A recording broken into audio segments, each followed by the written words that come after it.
Okay, thank you. Dr. Harris, utilizing outdated technology, and I think you have acknowledged that as well. In fact, it appears from what I've read, there's 962 operating systems that are no longer supported by vendors. That's inexcusable. The vulnerabilities can't even be spoken of. I mean, we can't even fathom the kind of vulnerabilities when you're utilizing technology that's not even supported any longer, and yet you said you feel you'd give yourself a 7 out of 10 that we're currently. How in the world can you give yourself a 7 out of 10 when we're using technology that's not even supported? Representative Hice, I would concur with you that it is ridiculous that we're using this old technology. The 7 that I give us is the remediation that we have in place and the tools we have to actually protect those outdated systems while we work hard to catch up. So on the one hand, you're absolutely right. There are vulnerabilities on that side, but the remediation is on the side of the tools that we have in place as we modernize. Why is the department using that old technology?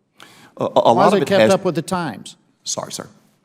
A lot of it has to do with the system owners and the application owners' ability to keep up with the operating system. In some cases, you have to make a decision. Do you shut down a mission-critical application that provides services to the public, or do you mitigate the risk?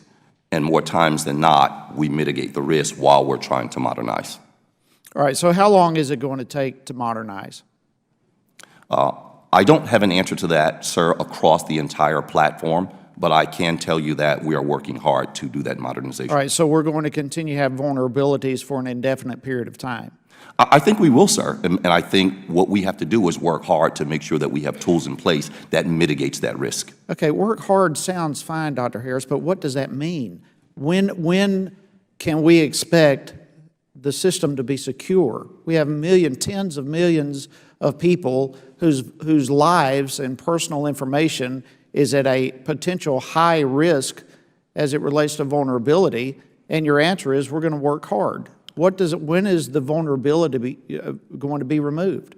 And Representative Hice, I would say that we are reasonably secure now. I'm not suggesting that we're not secure, but we do need to strengthen. That's very important. I'm not going to suggest that we don't have a tremendous amount of work to do, but I don't want the general public to think that we are not secure. There again, reasonably is not a very secure answer. We've got a lot of people whose lives and personal information is potentially hanging in the balance. And this is an issue, Mr. Chairman, that hits every district in this country. My time has expired, but I thank the chairman for this, and I yield back.